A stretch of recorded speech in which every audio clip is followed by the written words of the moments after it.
You guys have any more towel?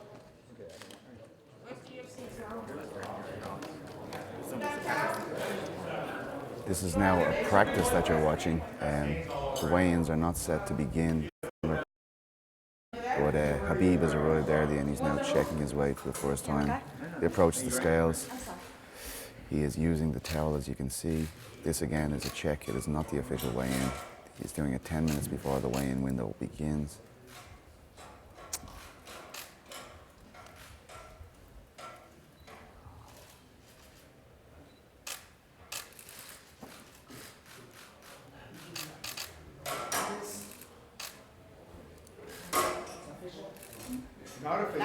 We'll be back in 10 minutes.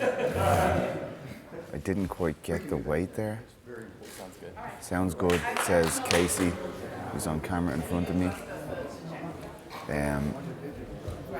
Not too many unhappy faces there, but that's good news. There was a lot of talk actually initially leading up to this event that Khabib may be struggling with his weight due to him not showing up at the media day yesterday, but it turns out that he is on weight. So what happened was backstage, there's a digital scale. Can you hear me? There's a digital scale backstage, and he's on weight backstage, and he's just double checking the official scale. So that's what that was. Right. Kind of rare, but that's why he came out here. That's the great Casey Lloyd, and you just heard from there. And this is MMA Fighting, and we are live at the UFC 242 weigh-in day. I am Peter Carroll, but you all know that anyway. Let's just wait now. We're going to have about a bit of a break. We have about 7 minutes until the weigh-in officially begins, but this is a good sign, as I say hello to my Raptors brothers, that the main event is in place. As I said at yesterday's media day, both guys look pretty good. There was some concern because Khabib had not taken part at the media today that perhaps he was struggling with the weight cut, but I honestly thought his face looked very full compared to other cards. My mind goes back to the UFC 205 card in New York in 2016. At that media day, he looked very gaunt to me, but yesterday seemed really, really good, as did Dustin. So fingers crossed, our main event is in place. Have some word that the co-main event is looking pretty solid too, but let's not count our chickens before they hatch, as they say.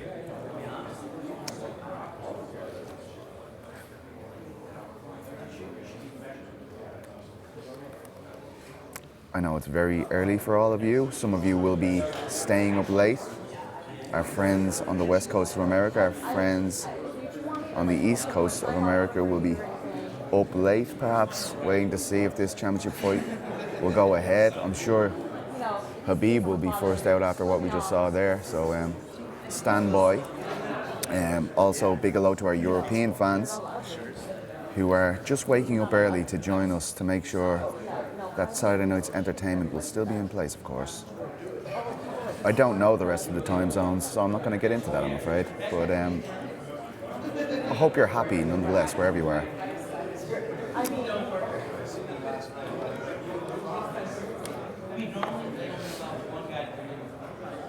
Khabib would have been the big concern, really.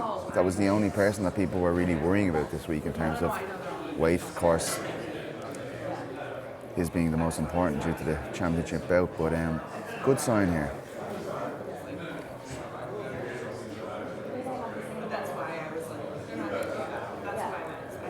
There's a significant amount of media here, has to be said. We didn't think there would be a big turnout, but around Poirier's media day scrum yesterday, it was one of the bigger crowds I can remember seeing at these events. Obviously, a lot of people let down that Khabib did not do a scrum yesterday, but still a massive amount of media here. A lot of people were wondering whether the extreme heat of Abu Dhabi would affect people's weight. I guess we're going to have to wait and see. But certainly a good sign that Khabib and his team have come out 10 minutes before the official window begins, and it looks like Khabib Nurmagomedov, the lightweight champion, is on weight.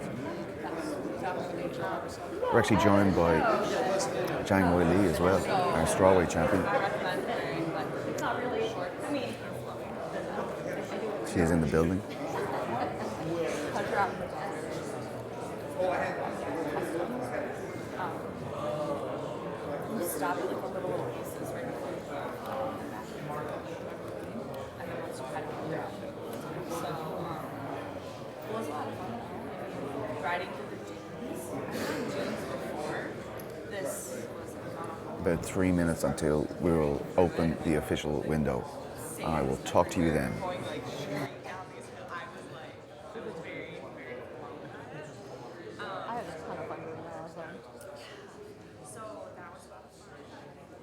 Camel farm. There's big ones there too.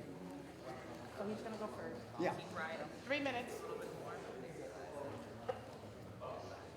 Being thrown around so much. All right, when Heidi's ready, then I'll be ready. I'll be ready. Jeff, you ready? Casey. We don't have to wait. Give me 1 second. Casey, they might So start we'll soon. start exactly at 9, just like we're supposed to.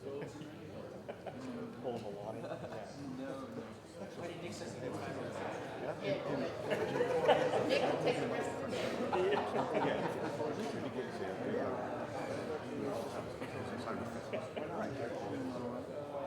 Does that look back?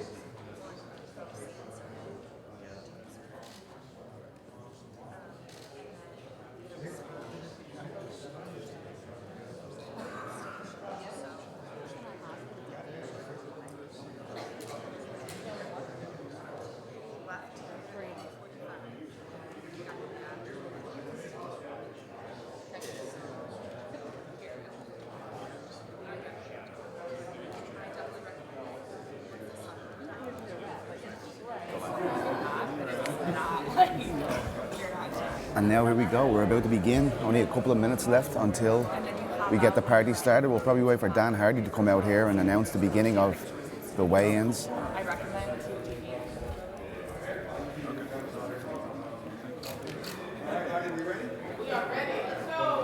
Here we go. We're about to get underway, and here is Khabib Nurmagomedov, the lightweight champion.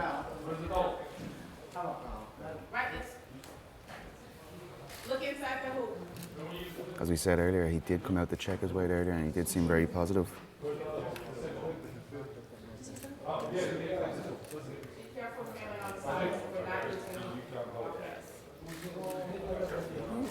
He got the hoop for a man. Amazing. It's not every day we see this, guys. History in the making. Khabib's smiling up there. You know, we heard a lot of people talking about how he looked, etc. I really didn't think it was that bad, as I said earlier. And he seems very positive here. 155. That's championship weight. We're just waiting on Dustin Poirier now, so we have an official bout. Official championship bout, that is.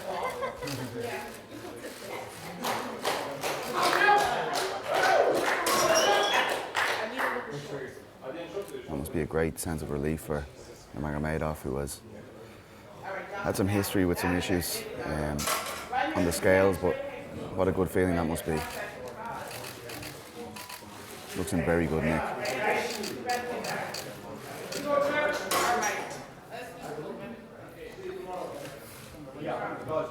There we go. I finally got a Khabib quote. Yeah.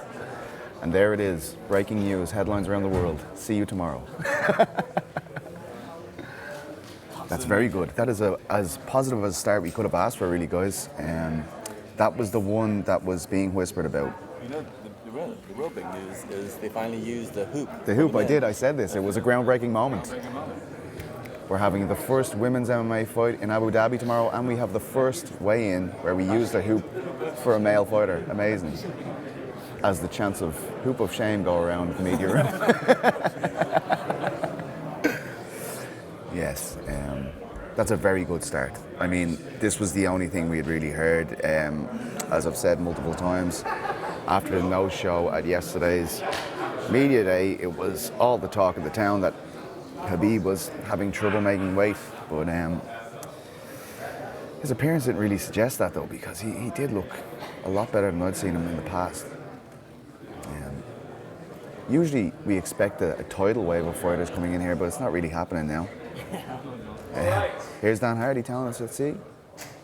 Who's he got? Oh, it's Dustin Poirier. Here we go. We have a championship fight. It's coming quick.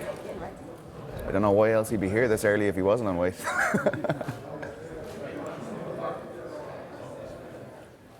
Poirier seemed really positive all week.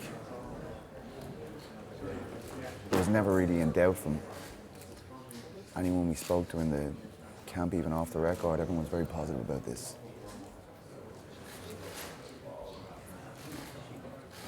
Here we go. Let's see.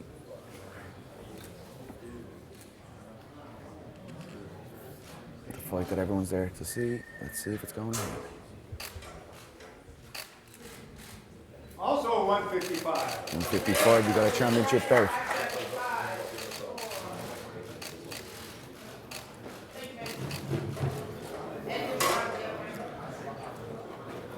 There we have it. The fight that really brought us here.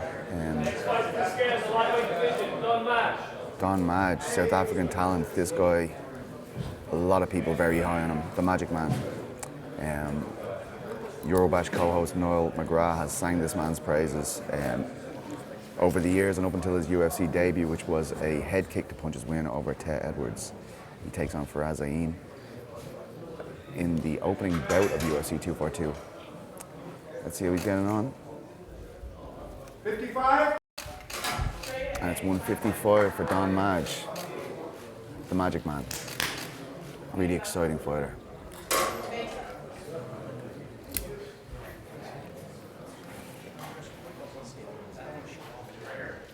Am I going the right way for you? Next fight in the welterweight division, Takashi Sato. Welterweight, 170. Takashi Sato now. He takes on Belal Muhammad. He's looking for 170. Let's see if he gets it. 171. 171. That is inside the welterweight limits. A positive start here in Abu Dhabi.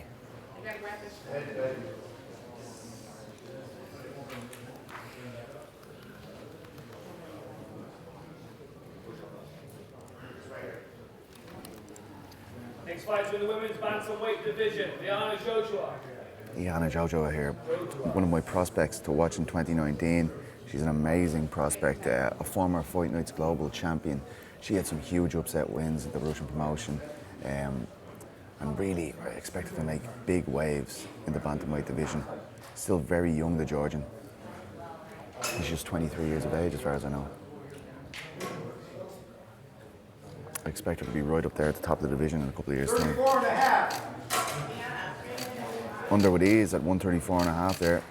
She takes on Sarah Moras, even. Apologies. Moras is on a 3-fight losing streak. It's hard to live. Andrea Lee now. He takes on Joanne Calderwood. This is a very exciting flyweight fight. Two of the best strikers in that division, outside of the champion, of course. Really looking forward to it. 126. 126 inside the flyweight limit for Andrea Lee.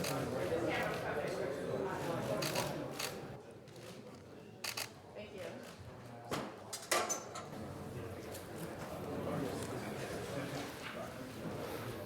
We're going well. We're going well. I don't want to jinx it now, but we're going well, guys. Now, there was a lot of talk about the heat over here, the extreme weather, whether that would affect people. So far, so good, it must be said. Next fight in the welterweight division, Nordine Taleb. Here's Nordine Taleb. This is a very interesting fight because he's taken on a Wushu Sanda world champion, several times decorated Muslim Salikov. And Salikov didn't get off to the start he wanted, but if there's ever going to be a fight where we're going to be able to see the full array of his striking skills, it's against Nordine Taleb. Nordine Taleb is a man who doesn't rush to take an opponent down. He likes the striking matchup, so really I think we're going to get to see the full array of Muslim Salikov's talents here. I really like this fight. Taleb, of course, used to be a security guard for Guilherme Cruz's best friend, Neymar, the famous football player.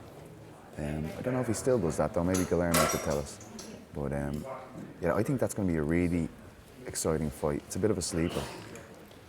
Salikov is a spectacular striker on his best. Here comes Edson.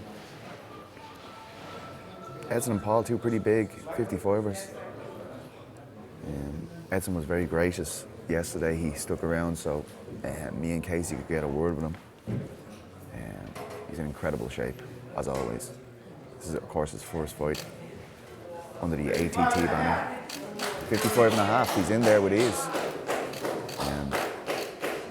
He has moved to ATT after, I think it's 3 losses in 4 in his last 4. He would have trained a bit with Paul Felder under Mark Henry. That was after their initial bout. Next up in the welterweight division, Muslim Salikov. Here's Muslim Salikov, the man I was just talking about, who takes on Nordin Talib. This guy is a really famous man in Wushu Sanda world, which is a huge world based on the Chinese population and how popular it is over there. I guess he didn't get the start that he wanted, and he was really highly touted, and he got a loss in his debut. But as I've said, a fight against Nordin Talib should be a brilliant striking encounter. He's kind of on the back end of his competitive career because he's 35 years of age now, but several times gold medalist at the World Championship at Wushu Sanda. Remaining in the welterweight division, Belal Muhammad. Belal Muhammad. Did all of you see the video of Belal Muhammad playing a prank on Paul Felder? It was hilarious. You need to go over to Paul Felder's page and Belal's Instagram pages and find that footage because it was hilarious. I'll tell you more about that in a second. Just let's see the weight first. 170. 170, Belal Muhammad. Belal Muhammad, he showed up at Paul Felder's room with a friend of his who he dressed up like Moving on to the featherweight division. He told Paul Felder he had to kiss his hand. And Paul Felder nearly did it. Here's Laronne Morphy. Many of you might have seen our story yesterday, and it was all over the place, really. Everybody was talking to this guy about his remarkable story. He got shot in the face twice, and he turned his life around. And here he is making his UFC debut against Zubaira Tukhugov, which could be a huge win for him, let's be honest. Zubaira is a well-known commodity on the back of UFC 229, so a lot of people very, very hot on Laronne in the UK and beyond. Trains at All Powers. Here's Carl Prince joining him on the stage.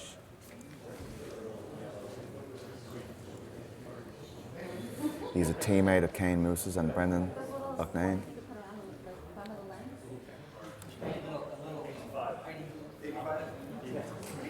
Moving on to the middleweight division, Omari Akhmedov. Here's Omari Akhmedov. He's taking on Zack Cummings. Should be a gritty fight, that one.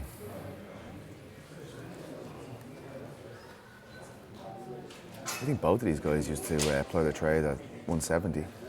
186. 186, and he looks all there at 186. Let's be honest, Akhmedov could be looking to make it 4 wins in a row. Oh, excuse me, he drew to Marvin Vettori, so not 4 in a row. 3-1 in his last 4, let's say. 3-0-1. I beg your pardon. Next up in the flyweight division, Joanne Calderwood. Here's JoJo. She was telling us yesterday that she feels more physically solid at flyweight than she ever has before. Let's see if she gets 126. Made it with ease. She looks like she hasn't struggled at all there to make that weight.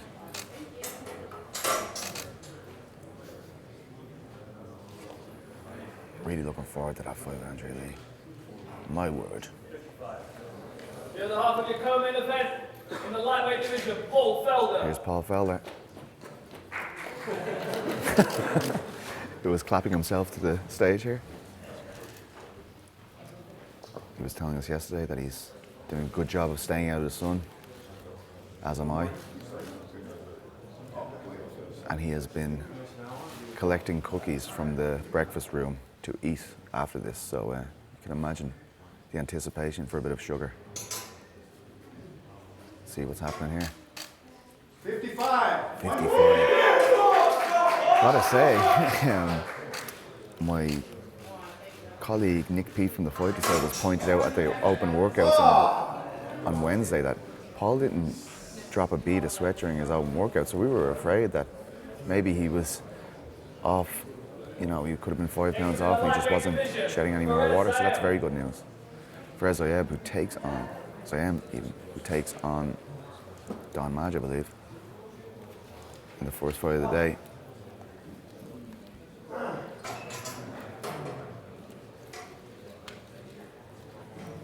Zayeb making his debut.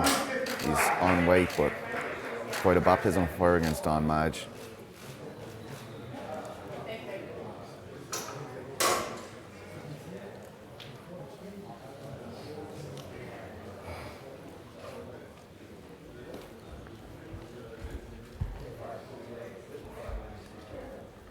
Next in the lightweight division, Othman Azaita. Here's Hotman. Excuse me, we're right in front of that camera there. Takes on Timo Pacquiao. 56. 156. German born of Moroccan descent. He hijacked our interview with Zubair Tukhugov yesterday, which was hilarious, to be honest. You should have a look at that if you get a chance. He seems very pumped up for this, his debut, of course. Timo Pacquiao will be looking to regain parity on his UFC record. He's currently 1-2. Do we have a bit of a break? All right.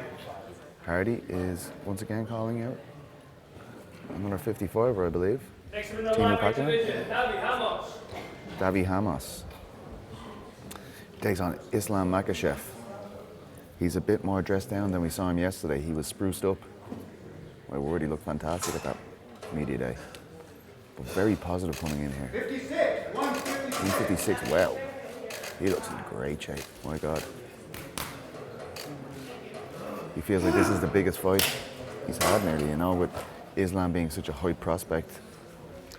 And really, he's going to be getting a hometown welcome here. Davi feels like he can steal a lot of momentum. Next up in the featherweight division, Zubair Tukhugov. Here comes Zubaira. As you can hear, a lot of people here supporting Zubaira. After UFC 229, his involvement in that post-fight fracas, we didn't know if we'd ever see him in the UFC again, but he thanked the UFC for bringing him back yesterday when we spoke to him. He told us this is a hugely proud moment for him, and after the hospitality he's received in Abu Dhabi since he arrived here. 146, he's on weight.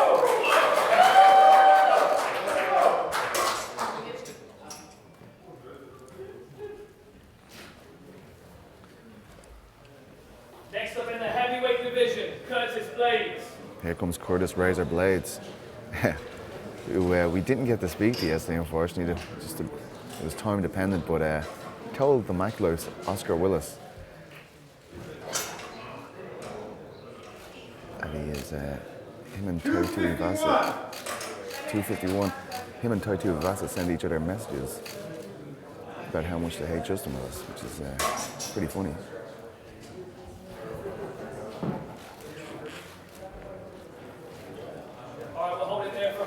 All right, we have a bit of a break here. Wow. So this is Peter Carroll for MMA Fighting at UFC 242, Abu Dhabi. Let's have a look at how we are doing, how many people we are left to see weigh in here. Because I have not been able to keep track of it because it was a conveyor belt of fighters, as you know, if you've been watching. Thank you to everybody who's been watching our coverage over here. I really appreciate it. So far we have Khabib Nurmagomedov at 155, beat Dustin Poirier at 155. That's our championship bout in place. The co-main event, Edson Barbosa, 155.5, beat Paul Felder at 155. Davi Ramos is weighed in. Curtis Blades is weighed in. Joanne Calder is coming in at 126. Andrea Lee is coming in at 126. Zubair Tukhugov and Laronne Morphy have both weighed in. Liana Jojoa has weighed in. Othman Azatar has weighed in. Bella Mohammed. It's Islam Makhachev. Here comes Islam Makhachev. We just saw Davi Ramos. Let's see how Islam looks.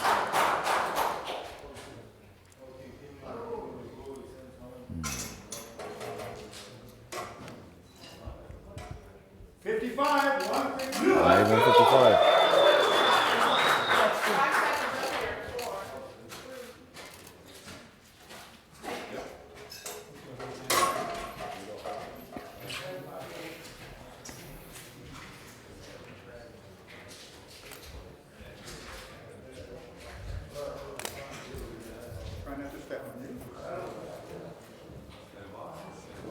You're waiting for Zack Cummings, Timu Pakulan, Sarah Moras, Diego Ferreira, Merbak Toisimov, and Shamil Abdurakhimov.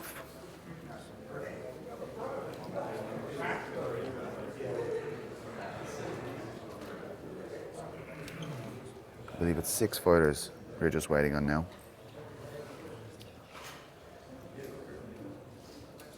Making good time here, just 17 minutes since the window was open.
Now, this is the most significant pause in action we've had this morning.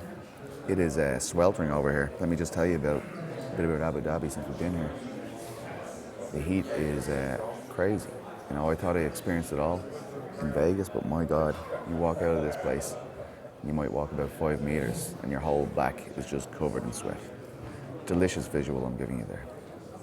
Believe me, I feel like you need to know. We're all kind of staying in some resorts along Yaz Island.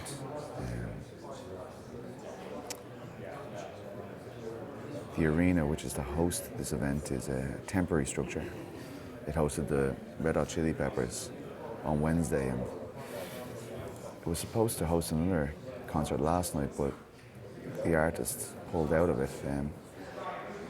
There's some talk about whether the arena is ready to go yet or not, but we haven't been able to confirm anything. It'd be interesting to see. One story I did hear was that the air conditioning unit for the arena was only put in on Wednesday, and it would take 3 days to reach optimum levels. So that could probably affect some fights if that situation has not been fulfilled. If the air conditioner isn't working on full blast, you'd imagine that the humidity here would be very difficult for fighters, especially grapplers, as Casey pointed out to me earlier.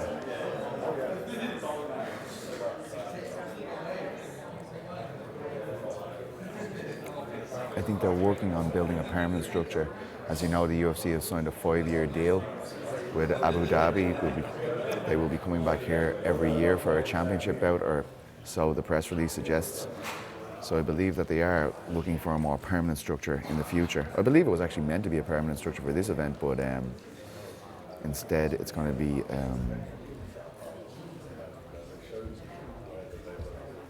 an arena which can be taken apart. And hello, and now you can all see me. You lucky, lucky people. All the way from Abu Dhabi. No sunburn yet, thank you very much. But it's been a great morning. We've got our championship in place. I'm, of course, Peter Carroll from MMAfighting.com. I'm here with the lovely Casey Lydon and Esther Lynn. Oh, he's doing it again! Casey has been hitting me daily over here, to be honest. I am an abuse victim.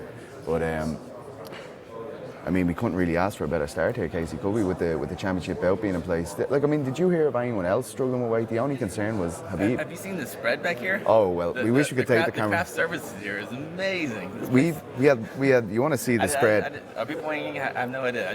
The fresh pineapple, oranges. It's a beautiful thing. Oh, there's like 6 different types of croissants back there. We were blown away What are you also guys talking about? with the media day spread. The media day spread yesterday was really impressive, wasn't it? Come on. Maybe we can... No, I was going to see if Nick Pete would have a word with us, but he's already running away. He's very camera shy, is Nick.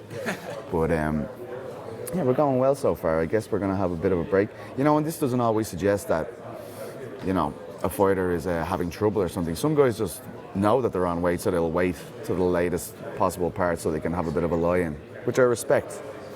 I don't recommend it for my own purposes, but it does happen quite a bit.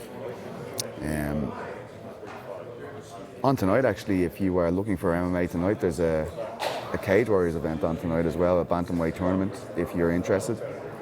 Their last 2 bantamweight champions, Nathaniel Wood and Jack Shore, have gone on to sign UFC deals. That is really the proven path to the UFC in Europe. Certainly the UK and Ireland is Cage Warriors, so might be an interesting one tonight if you need your fix of MMA, that is. Of course, the big championship bout. What time? Do you know what time the fights are taking place on the US, the Abu Dhabi card?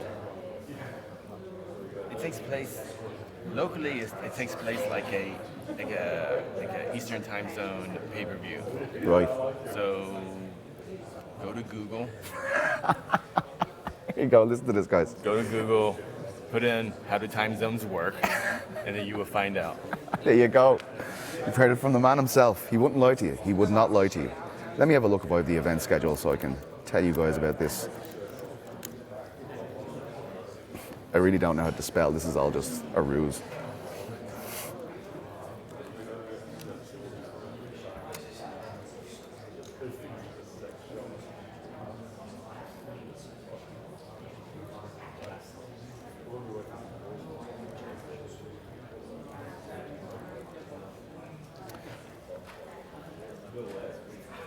So the official weigh-in is going down today at 6 p.m. local time. That's going to be... we have a word from Brian Tucker here, who was telling me it's 2 p.m. ET on ESPN Plus main card. So there you go, guys. I knew that, but you know, Brian, I have to give him the glory there because he did put it right in front of me. But I was just about to say that, Brian, okay? Stop harshing my buzz, man. If you go to the YouTube page and you can click on the live stream right now, you can talk to some of our wonderful, well-informed, very polite YouTube commenters. I have a bit of a previous with those. I don't know if you know that from my live chat days. Let's see how we're getting on. I can imagine the abuse is going to be rampant. So yeah, feel free. Here we go. Oh, that's polite. Oh wow. What, poop is slow? Poop is slow. Wow, this is so formative. You see, I learned. Mixed martial arts. You're also learning, you know.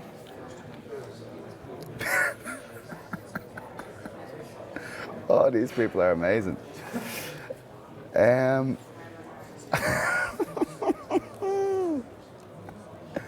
don't really have any questions to answer, believe it or not, Casey. Yes, Hulk Hogan, I agree. He's a great man. any questions, just slash them in there and I'll try to. Is it true Artem is in Abu Dhabi? I've not seen Artem Lobov in Abu Dhabi. None of my sources are telling me as much, but let's see. Any questions now, or we all just... I love you too, thank you. Did Khabib make weight? Yeah, Khabib did make weight. He made weight at 155. He was the first guy on the scales. PT looking oi. What's that mean? You see this? I hope you can. UK time. It's so the UK is 3 hours behind us. We're at 9. We're at 9:30 nearly. So yeah. So if it's 2 p.m. main card on the East Coast, as Brian Tucker has graciously informed me, that will be 7 p.m. in the UK and Ireland.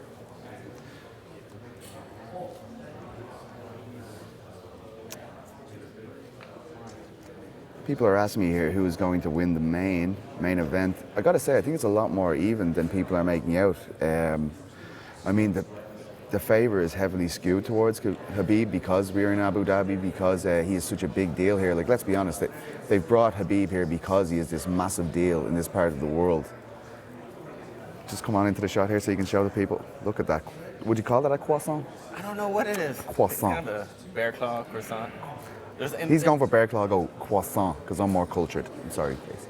Oh, so I'm from America. Yeah, this guy. I don't speak all your fancy English. But yeah, I think Guns.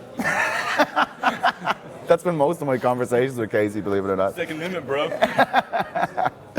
It's yeah, I guess it's a lot more even than people think it is. I mean, skill set wise, Poirier's looked amazing. He's a consummate underdog. I feel like every fight he's in, he's the underdog. You know, I feel like he has a certain amount of comfort with that. Whereas, even if you go back to UFC 229, even though I favoured Khabib a lot in that matchup, Conor is such a celebrity that people are kind of heralding him, and it felt like, you know, Khabib was being the bad guy to some extent. This time it's all on him. He's the hero. He's the champion. He's the unstoppable force. It's in a place that, you know, he hasn't competed in before. I feel like there's a lot of pressure riding on him there, and Poirier and Mike Brown have said that to me. So I think it's a very interesting dynamic, and I certainly feel as though if the air conditioning issue, which we don't know is real or not, if that is in place, I think that will work in Poirier's favour, because grappling is very intensive and it's heavy breathing, and in this kind of humidity, it's not very easy.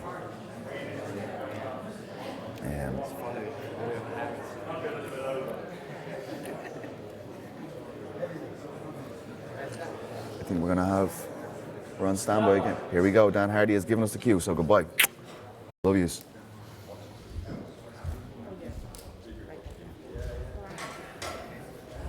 Next up in the heavyweight division, Shamil Abdurakhimov. Here comes Shamil Abdurakhimov. As I said the other day, I told everybody this story, but I came into the hotel after a big flight the other day, and Shamil was in the elevator, topless, hulking out like Hogan in his prime. It was terrifying, but he was really funny. He was just trying to have a joke with me, and it was very, very funny and terrifying at the same time. A big dude, my God. And as I said yesterday, a fantastic beard. 257, that is a lot of man on that scale, my God.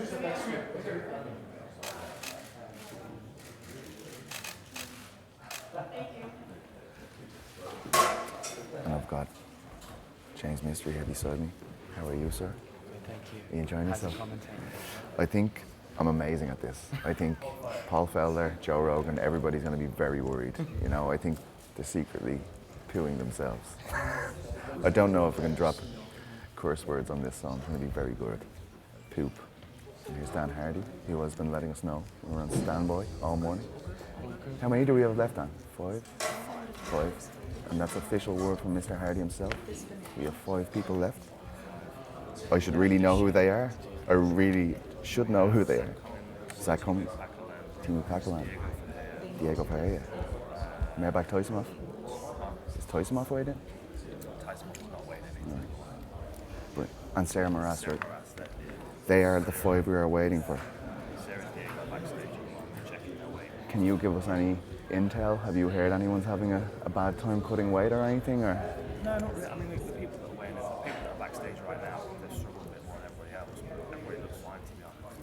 Dan Hardy expecting everyone to weigh in. And he's been used to team. Right. So Diego Ferreira having a tough time according to our Raptors guys. Yes, of course, could all be strategy. This happens at jiu-jitsu tournaments all over the world. So, so that's pretty good. I mean,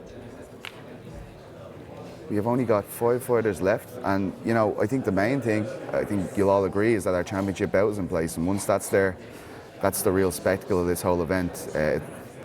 Like when you walk around Abu Dhabi and you speak to the locals, like, I mean, there's burger deals on.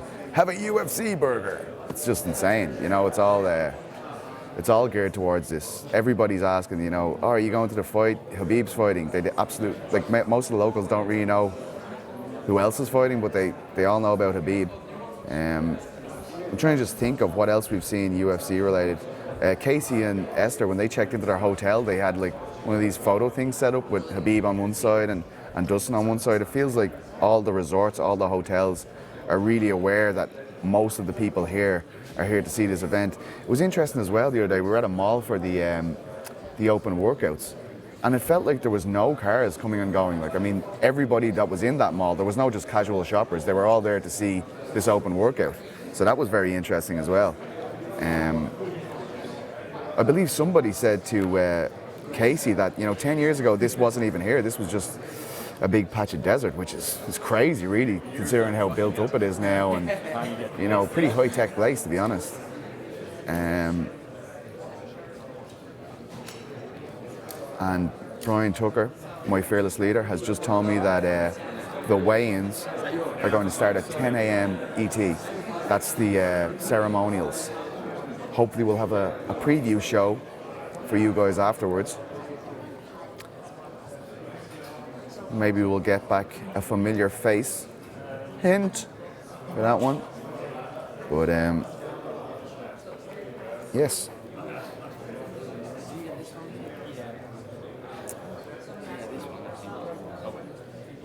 Oh, maybe I disagree. Okay, right. I didn't have any other day. There you go. Maybe I should turn around and face you guys a bit more. I'm being very rude.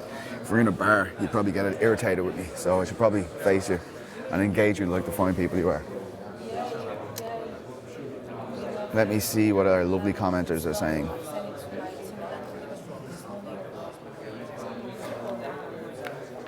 Who is weighing in next? Well, that's impossible for me to know, sir. That isn't.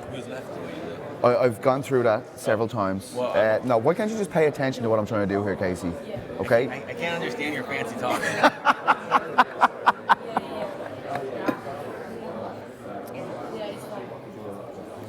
So, yes, just again, in case you're wondering, let me have a look here. We're waiting on Zack Cummings. We're waiting on Timu Pakalan. We're waiting on Sarah Moras. We're waiting on Diego Ferreira and Merbak Taisimov. Everybody else is waiting.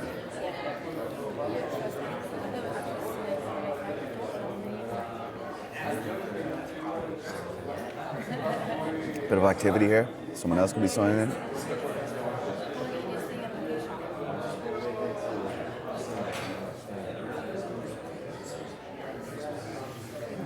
I just realised that Valentina Shevchenko has been behind us for a number of minutes on our broadcast.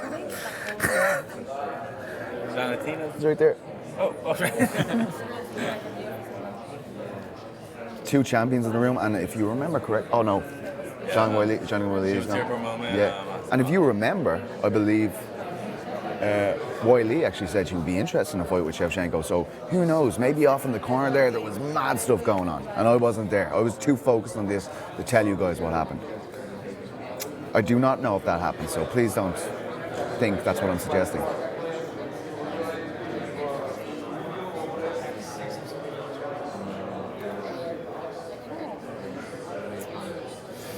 What else do we have? Your voice sounds like Coach Cavness. Thought it was him. No, that's just what Irish people sound like. That would be like me saying, Casey, you sound like Leonardo DiCaprio. That's what you're basically saying there. Oh, who's that? Is that Connor? No, it's a person from the same county as Connor. Is that John Gavna? No, it's a person from the same county as John Gavna. We can keep on playing this game. Who was left? I just told you. Do you want me to tell you again? Oh my God, you people. Sarah Moras, she's fighting Liana Jojoa, former Fight Night Global Champion. Timu Pakalan, he's fighting Otman Azatar. Zack Cummings, he's fighting Omari Akhmedov. And who else? Diego Ferreira and Merbak Toisimov, both of those guys. That's all we have left. That's all we got left, y'all. Everybody else on weight, and most importantly, the championship bout between Khabib and Dustin is on. Which was very good because, I mean, I saw you all when he didn't do that, the media day yesterday. Everyone's like, that's it, he's not making weight. It's all off. But lucky enough. And I really didn't think it was an issue like that because he looked quite good all week. And people were telling me, oh, you're wrong, Pete. I'm never wrong.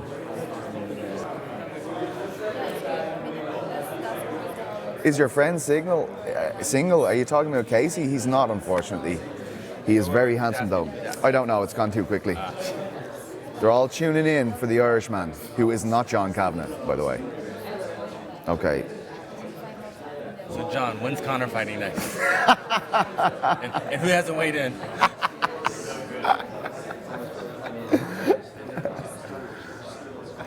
I'm trying to think of what John Kavanagh would say in that situation. I don't even know. Win or learn. Win or learn. You'd say win or learn. You would absolutely say win or learn. Okay, you have a very punchable face. Thank you. Wow, cheers. You don't have a face, so I can't really fire anything back. Predictions for main event. Tell Casey his mustache is sexy. Casey, your mustache is sexy, my friend. Someone just told me to say that to you. Yeah, sky's blue. Water's wet. All right. A punchable face. I like that one. You know, doesn't everyone have a punchable face though? Wait, yeah, your face is pointing, or I can point at your face? Punchable. Oh, punchable. Yeah. Oh, definitely. Punch them. Point them. Your fancy John Kavanagh talk. I don't understand that. Just makes me so angry. Yeah, I know. We commented on. Who's left to weigh in? Are you serious? Lads, you are winding me up, but I'll keep doing it. Zack Cummings, Timu Pakalan, Sarah Moras, Diego Ferreira, and Merbak Toisimov. And Dan Hardy was speaking to us there, and his Raptors film crew said they were backstage, and they said Diego Ferreira was having a bit of a rough time, but these things happen in MMA, as the saying goes.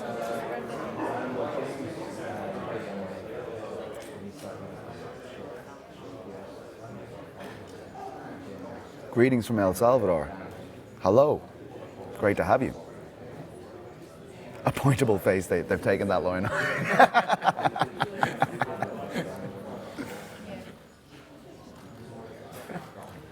Say potatoes. Potatoes, potatoes, potatoes. What's the best one? Are you getting hungry? Oh. It brings back painful memories of the famine, if you wouldn't mind bringing that up. Too soon. And also, when I'm away on holiday, people always ask me to say 33 and a third, because we don't do TH very well in Ireland. I've been really trying around Casey and Esther, so they'll think I'm cool, but I said bathroom yesterday, didn't I? Effortlessly. Yeah. I said it like in a sentence, nobody even knows, and then Esther said, he said bathroom.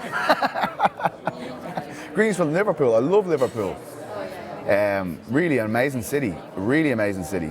I need to get back there. I've only ever been there once, and that was for the UFC Liverpool event with Darren Till and Wonderboy Thompson.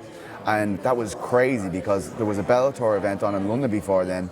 And when the Bellator event finished, we got in a taxi and drove for 5 hours to get to Liverpool. And the weirdest thing about that was the person who drove the taxi was former BAMA champion Alex Lahore. I will tell that story another day, but my word, mental. Hello from Texas. Do you know who else is from Texas? This guy right here. I found that out the other day. He's from Houston, Texas. Houston, baby. Where we at? Hello from New York. I love New York as well. I was there for the 205 event, as I said earlier on. Khabib fought Michael Johnson that night. Conor McGregor fought Eddie Alvarez, probably his greatest performance ever. And it's probably the standard he's always going to be held to. So, you know, quite a drop off there after that Khabib fight, it must be said. Why do people keep on telling us things about Keith Jardine? They think you'd give RDA a run for his money in terms of mustache. What do you feel? Like, how do you feel about RDA's mustache? No? Oh, it's controversial. He doesn't like it. You don't like it? Stipe Miocic, though. Did he have a nice one? Oh, I'm gonna have a look. When he's a fireman, the photo he took cleaning the toilets, he's got an amazing mustache.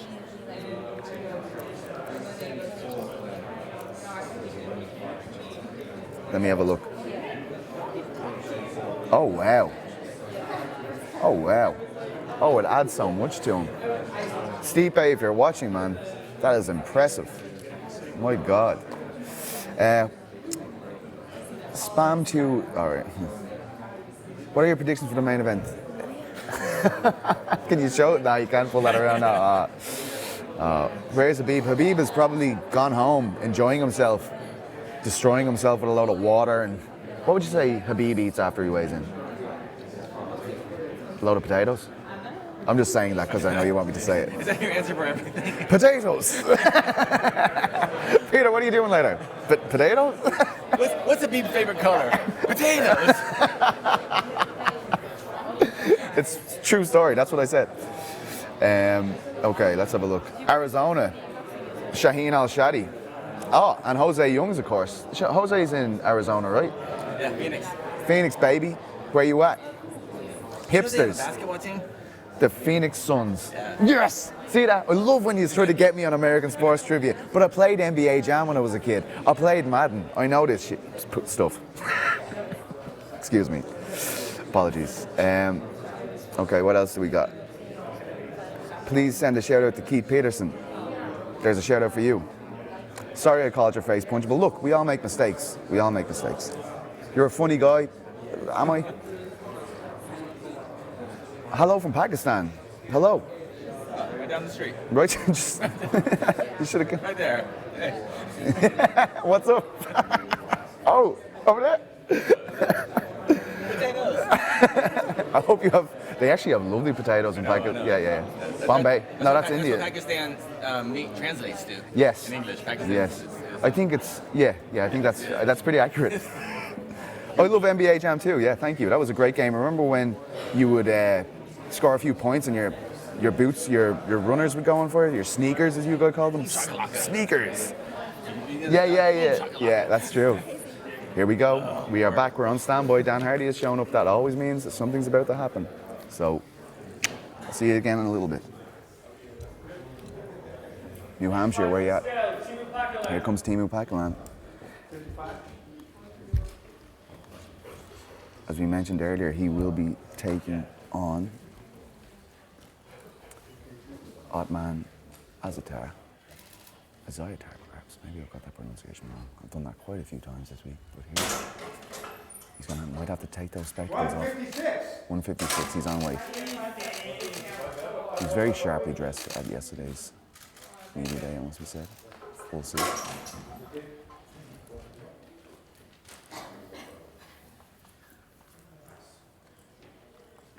And I think we're...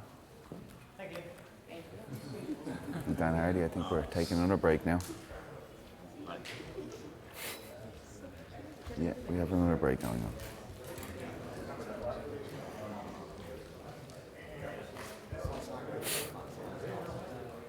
James, is this another break now? Are we on another standby moment? Or just... So yeah, I think that's back on to Pete Carroll, of course, your host for this evening. You can follow me at Pete Carroll. I'm told to do that more than I do. I don't do it enough. I'm plugging myself. At Pete Carroll, all over the board. How do you spell Pete? Petesy. How do you spell Carroll? Carroll. Thank you very much. That's the last time I'll do that.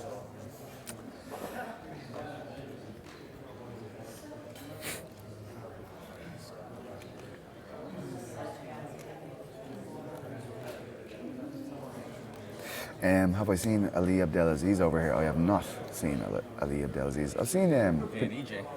Yes, we've seen Dan Ige over here. EJ. Yeah.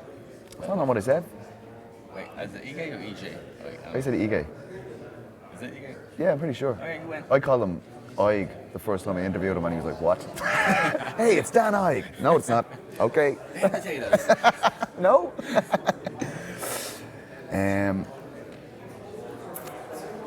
Pineapple pizza. Yeah, I do. I'm sorry. I do have pineapple on pizza. I know that's going to disgust a lot of you. I have ham and pineapple would be my option on a pizza, and I know some of you would vomit it all over yourselves listening to me saying that, but I'm trying to be honest here, okay?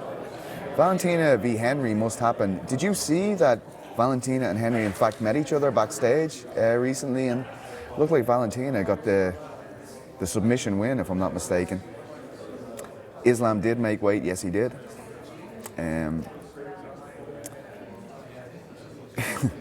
Okay.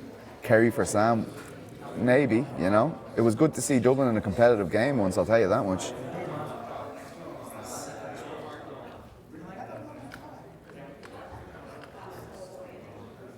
St. Petersburg, Russia, where are you at?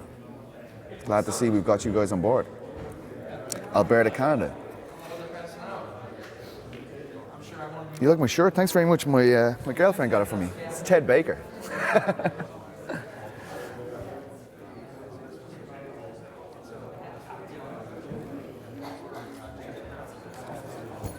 Any more questions I can try and answer for you guys? Not that I'm a fountain of knowledge or anything. We're now just waiting on Sarah Moras, Zack Cummings, Diego Ferreira, and Mirbak Toisimov.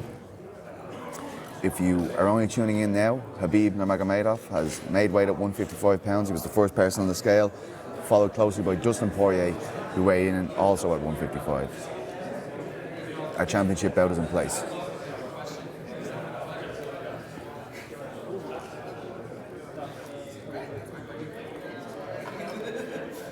Any sleeper fights? Yes, you know, a lot of people are talking about this card isn't great and stuff, but I think there's a lot of certainly interesting things. Don Madge, he's in the opening fight. He's a huge prospect from South Africa, massive, you know. I think he's a fantastic fighter to watch. I think you'll have a lot of fun watching him. As I mentioned earlier, Muslim Salikov, he hasn't really had the performance yet to match the hype. He is a multiple-time Wushu Sanda world champion, so a spectacular array of striking you'd imagine from him. But I think Nordin Talib is the right type of opponent for him, where you're going to see something. You know, you're going to see how good his striking is, how dynamic it is. You know, it could work out in Nordin's favour too, because let's be honest, Wushu Sanda and MMA is two very different things. I think that's a really good fight. Liana Jijoa, who I've talked a lot about this week, is a former Fight Nights global champion. I think she's going to be a big factor in the bantamweight division in the years to come. He scored some huge upset wins. She's from Georgia. She scored some huge upset wins in Fight Nights global, that is. She's from Georgia, and she's taking on Sarah Moras, who's on a 3-fight skid, so it's a hugely important fight for Sarah as well. If you haven't seen our interview with Laronne Morphy, you must check it out. Amazing story for the debutante who takes on Zubaira Tukhugov. He shot in the face twice, and it really turned his life around and has led him onto this MMA career. I think Calderwood and Andrea Lee is one of the better flyweight matchups people could make. Two very dynamic strikers, two decorated strikers, and Toisimov v Ferreira, man. If you don't know who Toisimov is, I can fully understand that, because he's never fought in the US. He's having serious visa issues, but this guy is amazing. I've said 7-fight win streak. I'm wrong. It's a 6-fight win streak he has, but he has devastating knockout power, and I feel as though if he could be fighting in the US, he'd already be in the top 10 of the lightweight division, and you know how difficult it is to break into that top 10. So that would be another one for me. The rest of them I'm pretty sure you guys know about.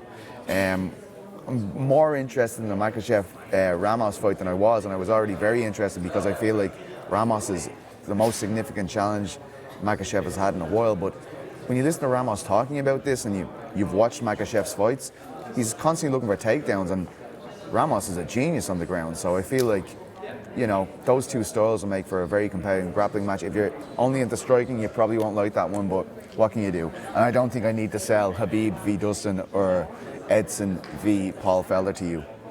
But yeah, I do feel like there's a few sleepers on there.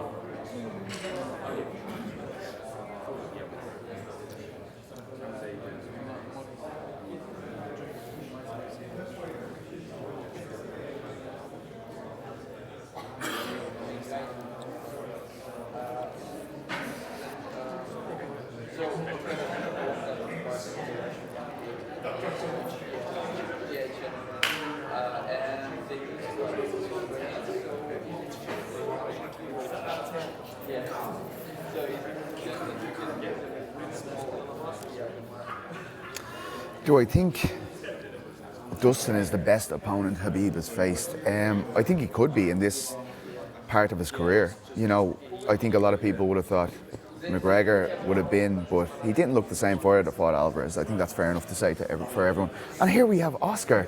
Speak of Conor McGregor, and here comes Oscar of the Mac Life. And people were just asking me there, Oscar, they were saying... Potatoes. They were saying potatoes. That's racist. Potatoes, Carol.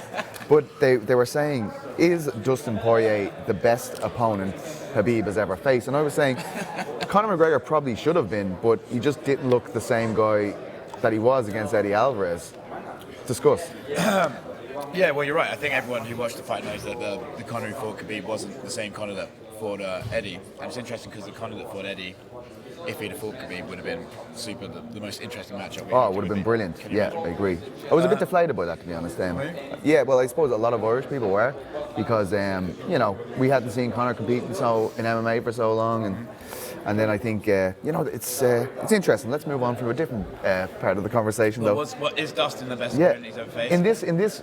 In this time of his career, I think you could argue it. You know, you'd have to say that the momentum Dustin has right now is pretty insane. Like, to beat Justin Gaethje is crazy. And yeah, yeah, I think he's a consummate underdog as well. Like, I feel like this situation won't affect him. You know, going in. See as myself on screen there, Peter. I'm very handsome, aren't I? Oh, It's disgusting. it's effortless, really, isn't it? Congratulations on that face. Thank you so much. You're a beautiful, beautiful man. That's true. You sound better than me, though, so. Let's see what says. Francis Ngannou versus Ariel Helwani. Be a big competitive fight. It would be definitely a competitive fight, in fairness. Ariel's got the reach. Nick Pete behind you, yeah. Fight disciples. McGregor, haha, old news. Okay. Some of these questions are hilarious. I don't want to read them out, but fair play to you. Does Oscar have plans for growing a moustache? It's a good question. Thanks for asking.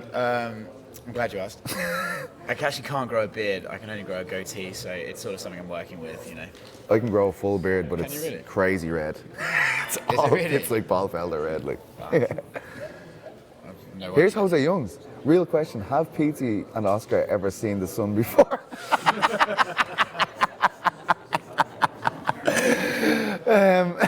No. We didn't like it.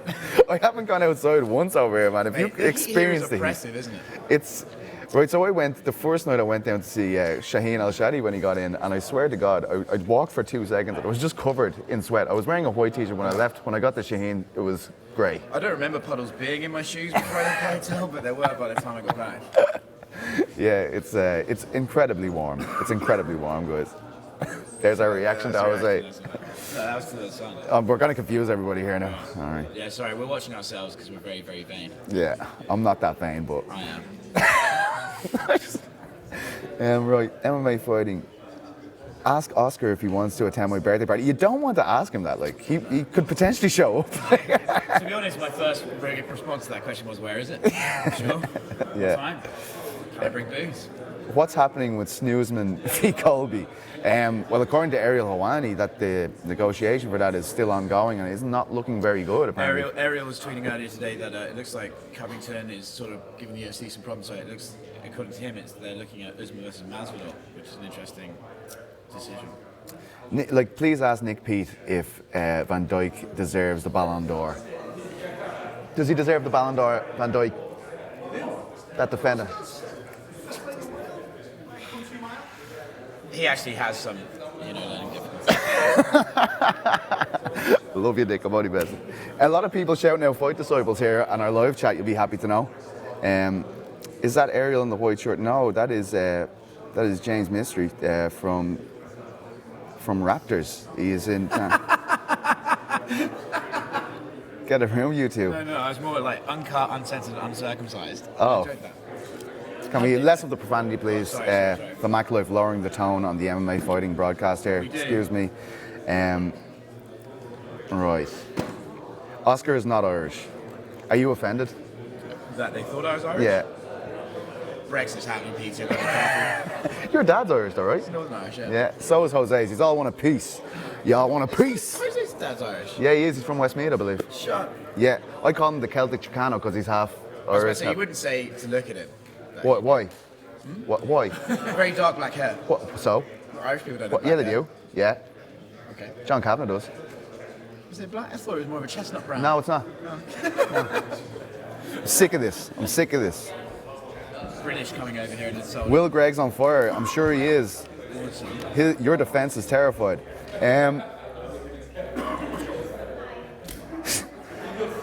Whittaker versus Adesanya predictions. What do you reckon? I feel like Whittaker, to be honest.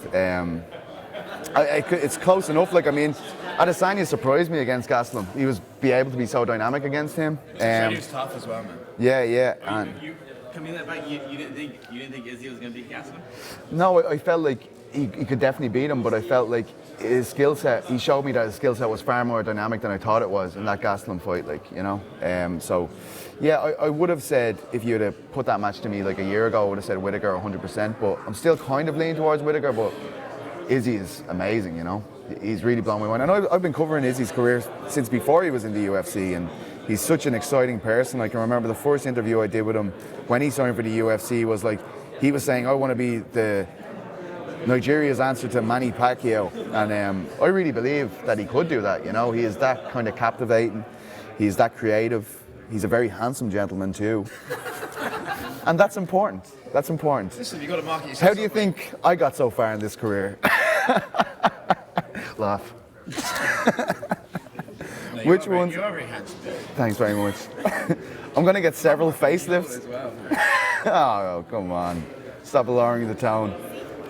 Do we have something ready to go here? I think we do. All right. We're getting ready for another one. I suppose I should go film this. All right. All the best. Thank you so Thanks. much for your Thanks for contribution, having me. Oscar. Love you.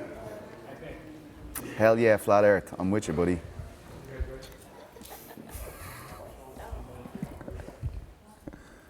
Next fight to the scale. Diego Ferreira. Diego Ferreira. This is the one that our friends at Raptors MMA said they were struggling well. Okay, you can see immediately that he's having trouble coming up here. He's moving very slow movements. It seems his coach is holding up him. He's shaking quite a bit. This is not stuff we really want to see in the sport.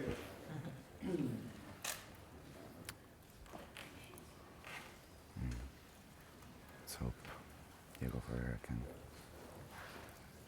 hit the lightweight limit here. Oh. 156. 156. Ferreira was trying to tell us something there, and he stopped halfway through. I believe he said, "Hi guys, I just want to tell you something," and then stopped. So he may have a message for us once again when he gets on the scales. Let's see.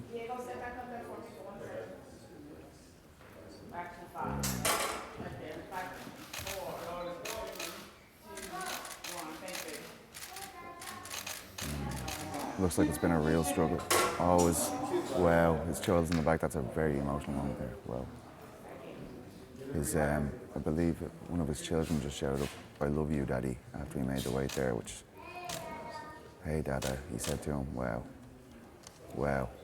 That's pulling on the heartstrings, I must say. And I am a bit of a softie, so I'll just wipe away these tears very quickly before Casey turns the camera back around. Oh wait, I think we have Marebach Tyson off now. Let's see. Next up in the women's bantamweight division, Sarah Moras. It's Sarah Moras, who fights Liana Jojoa, the Fight Night's global champion.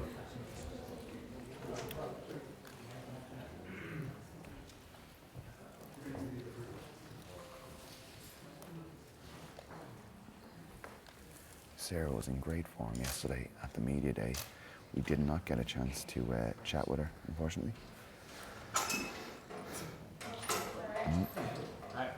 It needs to be higher.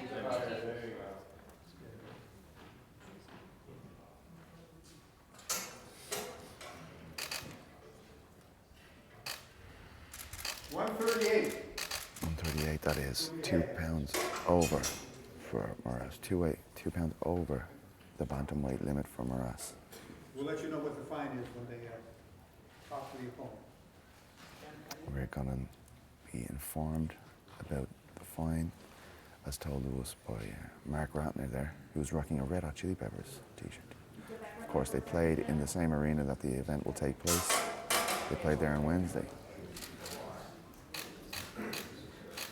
As I mentioned earlier, there's some reports that the air conditioning isn't quite at the stretch over there yet, and we'll have to wait and see.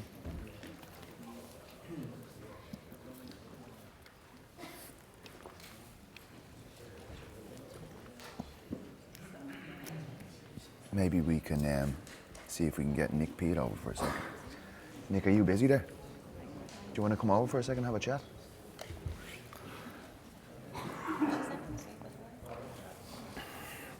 So, Casey's just focused on Morass for the minute, but now I'm joined by Nick Pete. We've had a lot of people in the comments here shouting out "Fight Disciple," so I decided I'd get you over. Now, a lot of them are making very disgusting comments as well, you need to know. So, running a deal with the nice people. But how are you? How are you getting on? I'm good, mate, yeah, very good. Nice to see the main protagonists all make quite nice and easy this morning. Khabib being first on always helps, but yeah, man, it's nice to know the main events up and running, and Felder and Barbosa. Jesus Serious. Like, they looked amazingly ripped to bits. Yeah, we were at the open workouts, yeah. But to see them even £10 lighter, you've got to suggest, what, 2-3% body fat between them? I was actually only telling the people earlier that when we were at the open workouts, you pointed out to me, you said, these guys, you know, they're not even, like, not actually just Felder, he didn't even sweat after he was up there, and we were going, oh no. Well, we were having a good look at his body, weren't we? We were eyeballing him toes to head, and he didn't have a... I licked his back just to make sure he wasn't sweating. He didn't have a bead of sweat on his entire body after a proper 20-minute workout as well. Yeah. So you feared the worst, you think. We were very worried. Yeah, man. We're still talking about sweaty men, Dan Hardy. Yes. Dan Hardy doesn't appreciate the sweaty man conversation, but he really should. Yeah. We've talked about him sweating many times. Exactly, of course. Even at media day. I was like going up to Felder and slyly putting my hands under his armpits, I like that. just to see if he was sweating then. But listen, he must have been on weight, like he must have been very close, even on Wednesday, you know. I think on Wednesday though he looked massive. He did. Remember his back was so vascular and everything. Exactly. He still looked at least £10 over. So to see him today, and not just that, see him today with a smile on his face as well. You think, yeah, man, he's up for it. And Barbosa's obviously up for it as well. Two of those guys. Hopefully, the way things are looking, that could be a fight of the year contender. Yeah, you look at that first fight, and they were just basically pirouetting around each other for like 15 minutes. It was incredible. Yeah. But the only person we've seen who had a particularly bad weight cut there today, well, looked like he did, was Diego Ferreira that we just saw there. That was quite an emotional moment there with his kid shouting up on the stage there. With his kid at the back shouting, "I love you, Daddy." I was like, wait, me too. You know, my son's back home in the UK, and I was just like, they all come rushing in on me and was like, get control of yourself, ran away. And let me call him quick. Yeah. But that was super cute, but he did, he looked wobbly on the scales, but he was so strict, there was nothing left to come off him. So you can tell the last 24 hours have been absolutely hell for him. But then obviously Sarah's just got up and missed weight as well. She didn't look as shaky though. Like, I mean, I'm glad that she didn't try to, hurt herself basically to make the weight. It didn't look like, she was in too much. She wasn't like Aspen Ladd, let's be honest. Yeah, exactly. You don't want to see that stuff. No, you don't. But the thing with Sarah and the thing with women fighters, across the board is it's a different game. Do we actually know enough about how a female body retains water, releases water? Does it depend on the time of the month? Have we done enough investigation around this to find out whether it's safe, whether it's not safe, what the actual capacity is? I think the UFC and just sport in general needs to do a lot more work around the female anatomy and genetically whether they can or shouldn't be cutting weight at certain times. It's a completely different thing. Like when you talk to any female fighters about it, like, I mean, it's a completely different strategy for them. Everything's different. So yeah, I think it maybe, I don't know. Yeah, I think it needs to be rethought. But one thing I want to ask you while you're here is the matchup between Gastelum and Till. I know it has a lot of people talking. What do you think of that matchup? You're very close to Darren Till. Yeah. Most of the key interviews that come out from Till are from this man here, Nick Pete. So maybe you could give us your reaction. Some people were kind of saying maybe UFC shouldn't have rushed him into this. He could have taken on someone for a down division or Uriah Hall or someone like this. What do you think of it?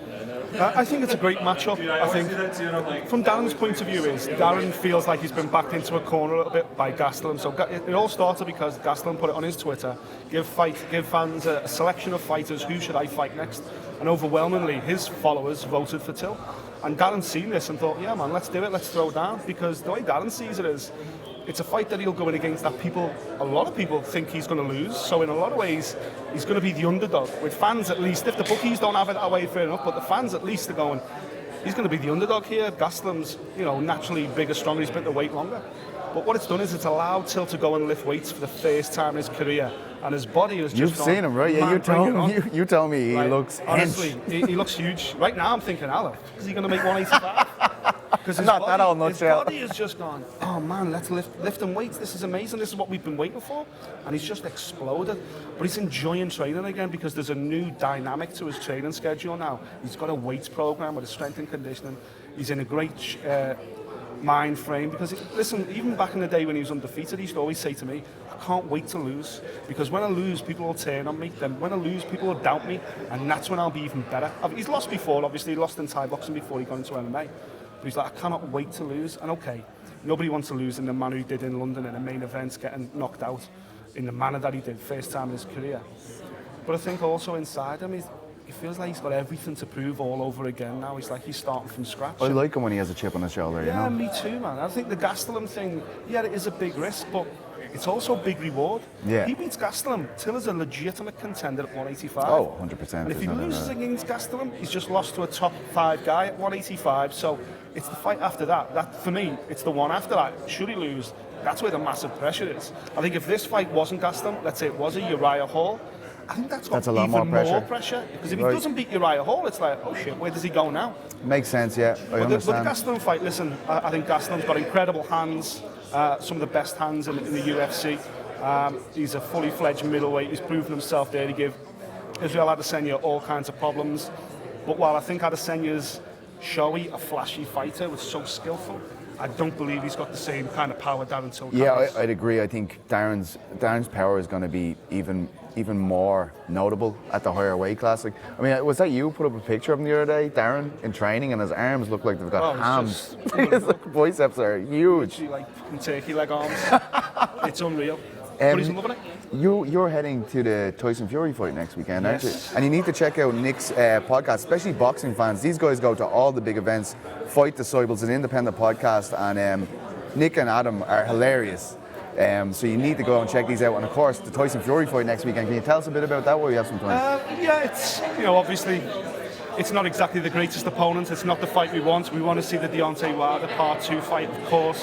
We want to see AJ and Andy Ruiz in the mix. Obviously, they're having their press week now. I think they're back over in New York today and in London tomorrow. So the heavyweight division in boxing is kind of exploded again. I think the thing with Tyson Fury is they're trying to make him a household name in the US. So they're putting these fights on, Top Rank are putting these fights on against, lesser guys. I think the guy he's fighting this time is the Swedish national champion for whatever that's worth. Does he have a decent record at least? He's got an undefeated record.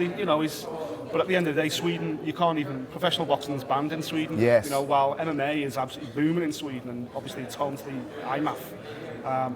Professional boxing is actually banned in the country. So, listen, he's the right type of opponent to continue to build Tyson's profile stateside. They want to build this fight up with Wilder's second fight to be even bigger, to break box office records.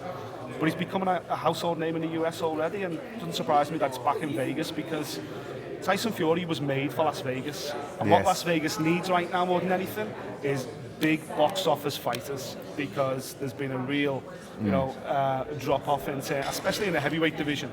Well, I feel like the heavyweight division's on fire at the moment, right? And even though I know Fury was saying when Joshua lost, it probably cost him about 50 million, Ruiz has become a thing all to himself now, right? Yeah. But listen, Ruiz, for all those dad bods out there, Ruiz is the man, isn't he? To be the size he is and to be the undisputed heavyweight champion of the world.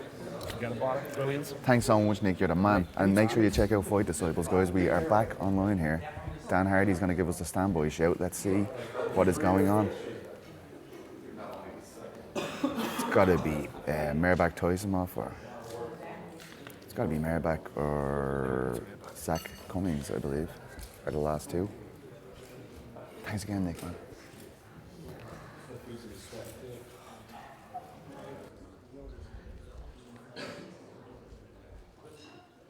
Next fight to the scale in the lightweight division. Merabak Tysimov. Here comes Merabak.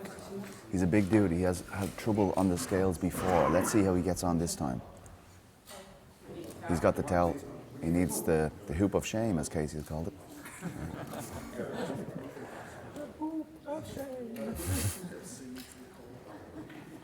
Merrimack looks very